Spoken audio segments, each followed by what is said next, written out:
ఒక సామెత ఉంది. పల్లెల్లో అనుకుంటా ఉంటారు. మింగం మెతుకులేదు మీసాలకు సంపంగి నూనె ఎందుకురా అనేసి.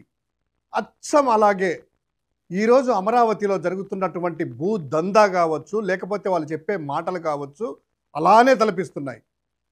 మొదటి విడతలో 29,000 మంది రైతులు తమ భూములను దాదాపుగా 54,000 ఎకరాలు ప్రభుత్వం తీసుకొని దాన్ని అభివృద్ధి చేస్తామని మాయ మాటలు చెప్పి ఏళ్ళు గడుస్తున్నా వారికి ఎక్కడుందో ఆ ప్లాట్ కూడా ఇంకా చూయించకుండా అరుంధతి నక్షత్రంలో అదిగదిగో ఇదే నీ ప్లాట్ అన్నట్లు అలా ఉంది తప్ప ఎక్కడ ఏ రైతుకు కూడా ఇది నా ప్లాటు, నేను అమ్ముకుంటాను, నా ప్లాట్ పక్కన ఈ రోడ్డు ఉంది, ఈ కుళాయి ఉంది, ఈ మున్సిపాలిటీ గ్రౌండ్ వాటర్ ఉంది అనేటువంటిది ఎక్కడా చెప్పుకోలేని పరిస్థితి.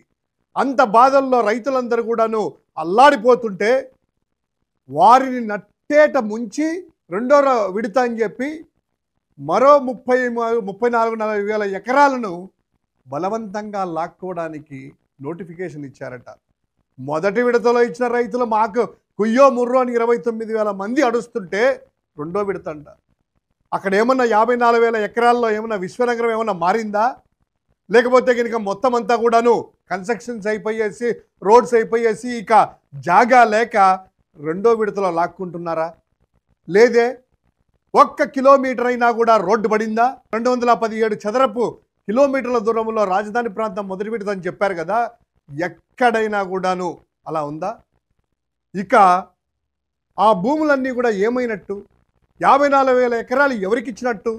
మంత్రి నారాయణ వచ్చి మొత్తం అంతా కూడా అభివృద్ధి అయిపోయింది, 700 ఎకరాలే మిగిలిందంటారు. అంటే మిగతా భూములన్నీ ఎవరికి పంచారు, ఎవరికి దారాదత్తం చేశారు?